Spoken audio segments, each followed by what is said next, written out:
ingin mengimplementasikan semangat bersama ya. Kita punya moto ya, punya slogan ya, Ndulur Limo. Artinya kita semua PTS 100 PTS di wilayah 5 ini adalah bersaudara. Nah, kemudian yang kedua yang selalu disampaikan oleh Prof. Fatul ya, sebagai ketua Aptisi, kita ingin maju bersama. Dengan dua semangat itu ya, kami mencoba mengembangkan sebuah strategi namanya strategi leapfrogging, yaitu strategi lompatan katak, kira-kira begitu ya. Karena apa? Kita tahu bahwa PTS kita dari 100 PTS hanya 7 yang unggul. Kemudian dari 100 PTS itu kita ada 740 ya, program studi. Sementara yang unggul hanya 131. Artinya PR kita cukup banyak ya, untuk meningkatkan kualitas dan relevansi perguruan tinggi kita. Di sisi lain, kita punya potensi yang luar biasa. Ada hampir 8.799 dosen ya, yang kita miliki di wilayah 5 ini. Kemudian dari 7.909 dosen itu 209-nya adalah guru besar, 790 sudah lektor kepala, dan 1.900 ya sekian itu sudah doktor. Artinya potensi kita besar. Belum lagi aset yang dimiliki oleh seluruh PTS kita, itu asetnya bisa triliunan. Kalau kita gunakan bersama-sama, tadi sudah disampaikan Pak Dirjen juga ya, potensi, maka strategi leapfrogging ini bisa memfasilitasi, akan bisa bertambah banyak yang terakreditasi dulu. Saya kira itu poin kita, mengumpulkan seluruh stakeholder, baik pimpinan perguruan tinggi dan pimpinan yayasan ya, untuk bersama-sama memikirkan bagaimana kita melangkah bersama-sama untuk maju bersama-sama. Kalau masalah yang dihadapi perguruan itu ada apa? Banyak sekali kalau masalah ya. Paling utama, paling banyak. Ya, paling utama ya. Kalau sekarang ya, menurut hasil survei terakhir ya dari Aptisi, itu adalah keterisian mahasiswa baru. Ya, dari 100 PTS di survei ada 43 yang memberikan respon, ya, ada 19% ya, perguruan tinggi kita itu inline dengan prodi-prodi yang ada pastinya ya, yang keterisian mahasiswa barunya sudah lebih baik dari tahun kemarin ya, sementara 35% masih lebih sedikit dari tahun kemarin ya. Nah, berarti ada penurunan jumlah mahasiswa yang diterima, sementara sisanya itu mirip dengan tahun kemarin. Nah, miripnya itu bisa jadi mirip masalahnya dengan tahun kemarin. Nah, ini problem-problem yang kita hadapi ya. Nah, ini dengan kondisi yang ada seperti ini, harapannya kita bisa backup bersama-sama.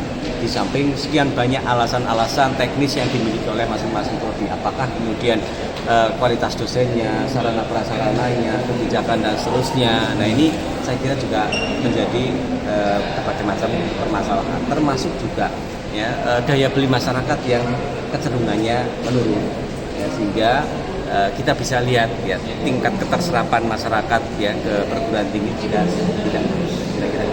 Ini turunnya jumlah kuota mahasiswa PTS, apakah ada kaitannya dengan penambahan seleksi mahasiswa di tingkat PTN? Nah, ini juga dirasakan oleh teman-teman PTS. Pimpinan PTS itu bahkan mengusulkan kalau bisa ada pembatasan ya, ada pembatasan waktu penerimaan mahasiswa baru untuk PTN misalnya, seperti itu ya.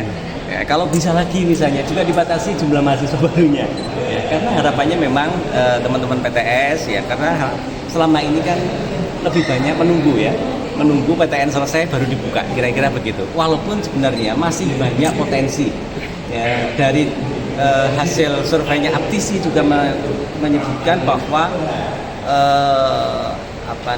APK kita itu tidak sampai 100% ya.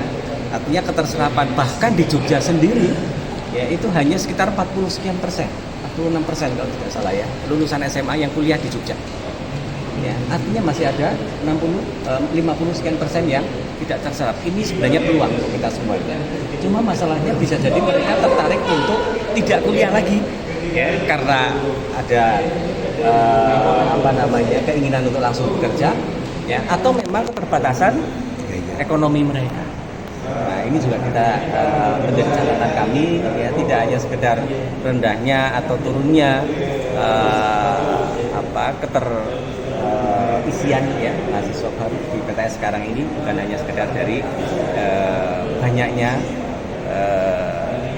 penerimaan mahasiswa baru di PTN. Tapi di samping itu masih banyak kompetitor yang lain yang mengattract calon mahasiswa tidak kuliah di PTS, tapi bisa jadi mereka ingin lebih langsung ke jenjang rehabilitasi.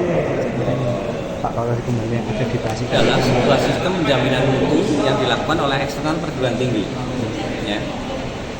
Kita tahu persis bahwa masyarakat ini membutuhkan ya, atau berhak gitu ya mendapatkan layanan pendidikan tinggi yang berkualitas.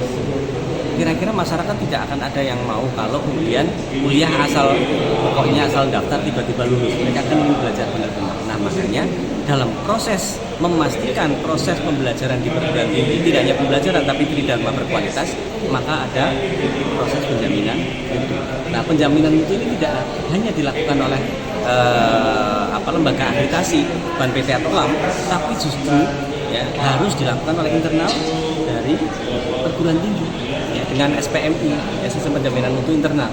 Nah, dengan sistem penjaminan mutu internal harapannya kualitas tridharma di masing-masing perguruan tinggi, semua perguruan tinggi akan meningkat. Barulah nanti akan dikonfirm ya dalam proses sistem penjaminan mutu eksternal oleh LAM atau BAN-PT. Kira-kira begitu. Artinya kalau memang terbukti perguruan tinggi tidak mendeliver proses pembelajaran berkualitas, ya pasti akan bermasalah untuk generasi-generasi ke depan. Saya kira akreditasi kan memang salah satu jalan PTS untuk bertahan di dunia pendidikan, Pak. Sebenarnya akreditasi hanya rekognisi saja. Rekognisi apakah perguruan tinggi ini memberikan layanan yang berkualitas ya kepada stakeholder. Ya. Karena bisa jadi ada yang akreditasinya bagus gitu ya, tapi cara pengelolaannya juga tidak bagus gitu ya. Nah, bisa jadi seperti itu ya, sehingga ya bisa jadi tutup dan seterusnya. Misalnya saja ada konflik internal perguruan tinggi, konflik antar yayasan ya, padahal akreditasinya bagus. Nah, ini juga akan menjadi masalah. Nah, ini kita hindari semuanya hal-hal seperti itu. Dewan Eksekutif BAN-PT dengan salam. Kami berdua yang Mana, Mbak? Mahasiswa. Mungkin dari kementerian sendiri apa yang perlu dilakukan perguruan tinggi, Pak? Ya, terima kasih. Assalamualaikum warahmatullahi wabarakatuh. Waalaikumsalam. Tadi kita sudah dengarkan sama-sama. Ini kan merupakan inisiatif dari programnya beliau nih, Pak Kalem ya, untuk mempercepat dan membuat strategi bagaimana menciptakan perguruan tinggi yang unggul ya. Ini tentu saja juga strateginya nanti ke mahasiswa dampaknya gitu ya. Kalau misalnya masyarakat sudah tahu bahwa perguruan tinggi ini mempunyai akreditasi yang unggul dan baik, minimal paling nggak baik sekali gitu ya, saja kan menjadi satu daya tarik pada masyarakat, karena nantinya profil yang dihasilkan dari program-program yang dihasilkan dari perguruan tinggi yang unggul tentu saja outputnya itu adalah profil perguruan tinggi yang unggul juga. Jadi itu yang perlu dilakukan bahwa kita juga mempersiapkan bagaimana perguruan tinggi ini mempersiapkan diri menuju unggul. Tapi ada juga di dalam pesannya Pak Dirjen tadi juga kan nggak semua harus unggul juga kan, harus ada diferensiasi misi tadi itu.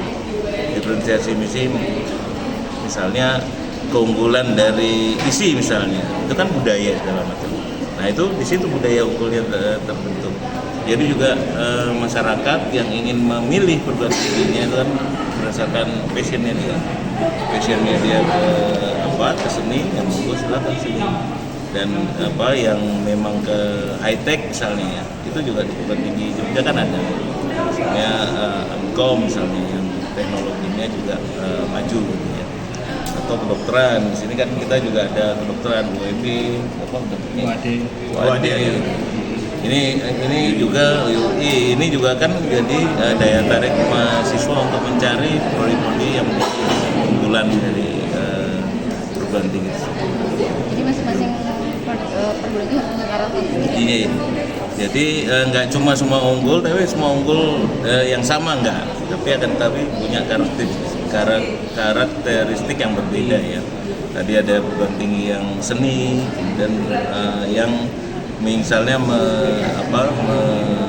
nampilkan yang teknologinya bagus, kemudian yang kedokteran. Gitu.